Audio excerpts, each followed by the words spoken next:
Welcome to Davy's Take. Today we're talking about Gladiator 2, a sequel that I'm not sure if people were asking for. There's probably some people asking for it, but wasn't me. So Gladiator 2 is the sequel to Ridley Scott's iconic Oscar-winning Gladiator. And this time it's about his son, and I guess I'll just leave it at that. Look, you can probably tell by my tone that I didn't really like this movie, and I'm just not going to bullshit around. This movie wasn't for me. I don't think it's the worst thing in the world. It's just very frustrating. And I'm not saying it's frustrating because I thought this could be some spectacular masterpiece. I'm one of those people that felt like Gladiator didn't need a sequel. It was just its own perfect story. I love that first film. It is so great. So when I heard they're making a sequel to this, and honestly this is my concern anytime I'm hearing that a sequel is being made to one of my favorite movies, my biggest concern is that the movie won't justify its reason to exist. So just like Joker Folie à Deux, Gladiator 2 is in that category of unnecessary sequels. I think the biggest reason I was irritated by this film is because it does things that I feel like diminish some of the great things and some of the great things that happen in the story of the first film. Like, I won't say anything because of spoilers, but what kicks off the plot, not like the first scene of the movie, but what kicks off this overall story that we get about an hour into the movie, it's a flashback to something we didn't really see in the first movie, I thought was absolutely ridiculous and stupid and diminishes some of the great things about the first film. It just seemed like such a lazy way to make sure that we have Maximus's son in this movie as the main character. I was talking to someone about this film after we saw it just now, and we both agreed that if you're going to make a Gladiator sequel, you probably should make it like 200 years later after Maximus's story. Because this story in Gladiator 2 takes place so close to Gladiator 1, it feels like the things that happen in that story don't have as much weight anymore. And that is so irritating because when you're making a sequel, that's the one thing you can't do. That is the main reason why I didn't like this film.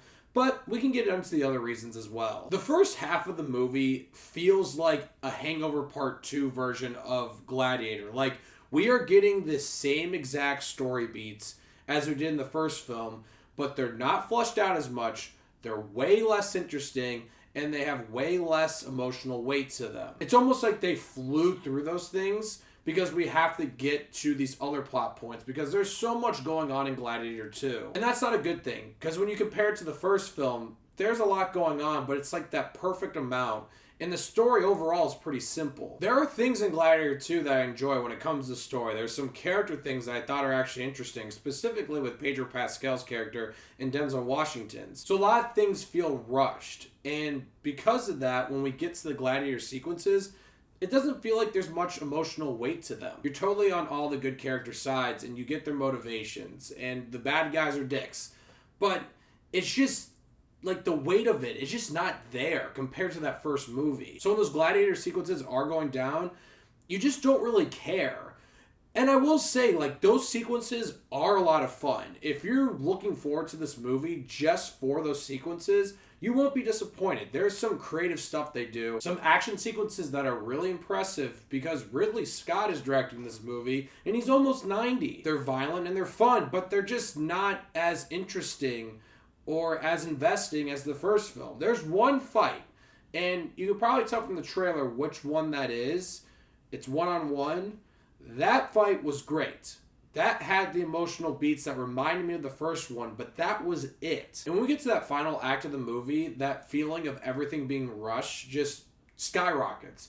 Because there's so much they have to wrap up, and they're trying to make this, like, bigger epic thing with this story, but it feels way less epic than Maximus versus Commodus. And everything wraps up way too quickly, and it's very predictable. You know how things are going to wrap up.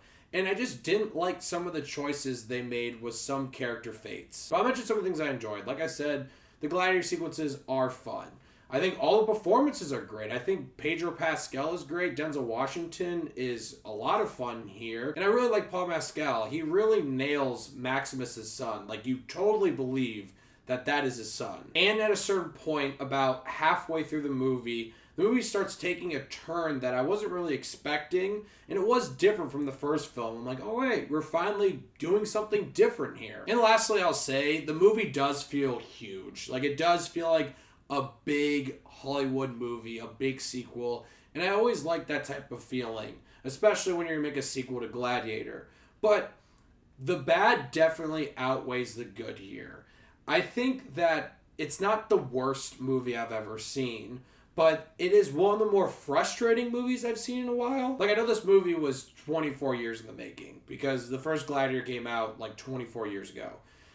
But this does almost feel like they rushed out a sequel, because they didn't take their time to think about some of the things they were doing when they're going to write a sequel to Gladiator. That, for me, is the most damaging thing you can do as a sequel, and that's why I really didn't like this film.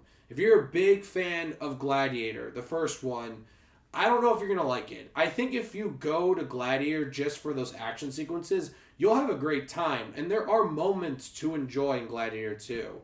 But for me, someone who loves the first story of Gladiator, just loves that movie and loves those characters, I think there's more bad here than good. And honestly, it's a sequel that they probably shouldn't have made. I'm going to give Gladiator 2 5 Davey Daves.